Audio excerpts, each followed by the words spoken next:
Kumusta po kayo? Bago po ang lahat, first things first.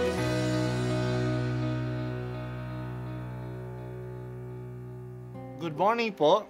Sinisimulan po natin ngayon ang first things first. At dito po, tinatalakay natin sa unang bahagi ng umaga natin ay ang first readings na binabasa po sa banal na misa. Ito pong tinatalakay natin kasi madalas po marami na tayong alam tungkol sa gospel readings. Pero konti po ang nagsasalita sa first readings.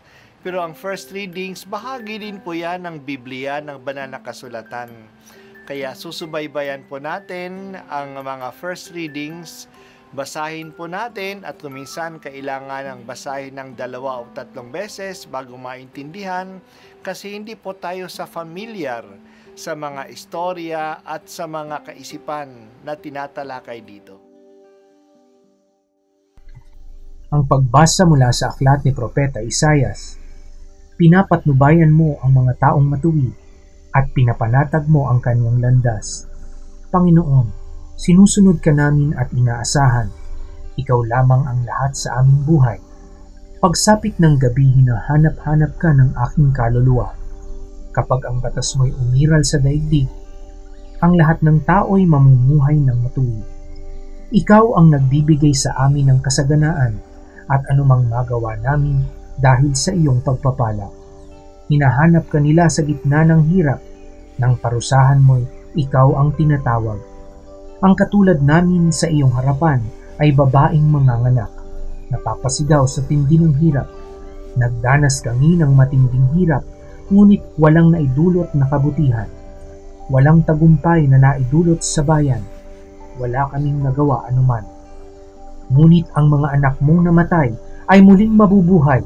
Mga bangkay ay gigising at aawit sa galak, kung ang paanong ang hamog ay nagpapasariwa sa lupa, gayon ang Espiritu ng Diyos, nagbibigay buhay sa mga patay. Ang salita ng Diyos. Salamat sa Diyos. May tinatawag na the primacy of grace, na uuna at mas mahalaga ang biyaya, ang grasya ng Diyos. Ito'y pinapahayag sa pagbasa natin ngayon na galing kay Propeta Isaias. Ito ang ating dasal. Panginoon, sinusunod ka namin at inaasahan, ikaw lamang ang lahat sa aming buhay. Ang Diyos lamang ang lahat kasi siya lang ang nagbibigay ng lakas sa atin at siya rin ang nagbibigay ng kabuluhan sa ating buhay. Siya ang nagbibigay sa atin ng kasaganaan. Kaya sabi pa ni Propeta Isaias, anumang magawa namin ay dahil sa iyong pagpapala. Wala tayong magagawa kung hindi tayo pagpapalain ng Diyos. Kaya may kasabihan din sa Ingles, man proposes, but God disposes. Kaya sa araw-araw, pinauubayan natin sa kamay ng Diyos ang ating mga gawain. Magagawa natin ang anumang balak natin kung ito ay pagbibigyan ng Diyos. Sinabi ng propeta, ikaw ang nagbibigay sa amin ng kasaganaan at anong magagawa namin dahil sa iyong pagpapala. Salamat o Diyos sa mga biyaya. Pero kahit na sa pagkabigo, nandiyan ka pa rin. Kaya kahit na sa gitna ng kahirapan, hahanapin natin ang Diyos. Kung ano ang pinaaabot niya sa dinadanas natin, bibigyan din tayo ng lakas na makayanan ang mga pagsubok na ito.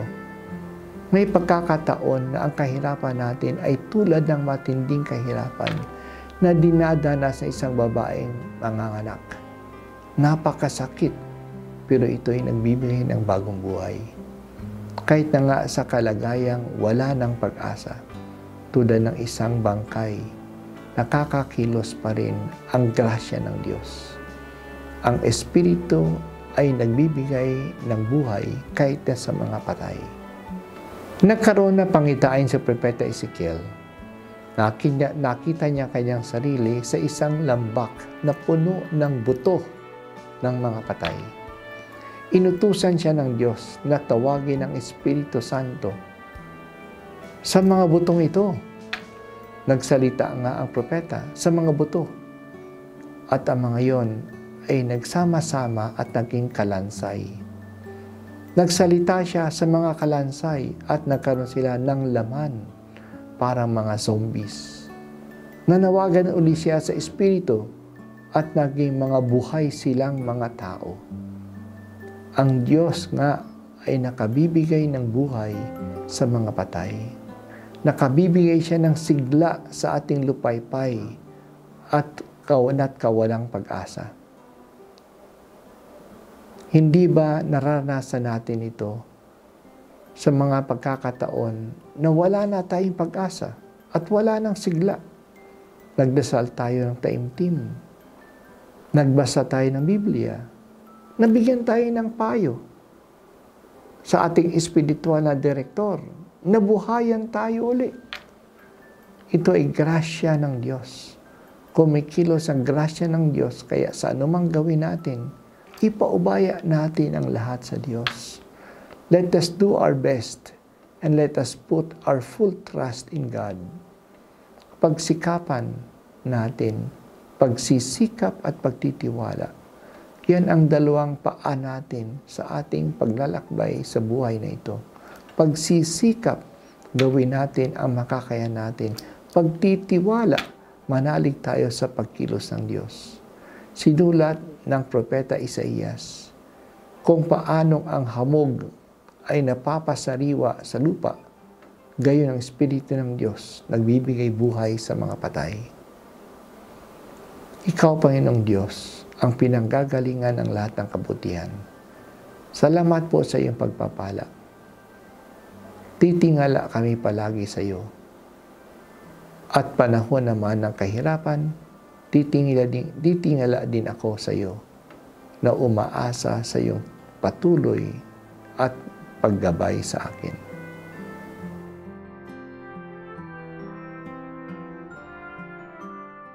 At ako po ay si Bishop Broderick Pabilio dito sa First Things First.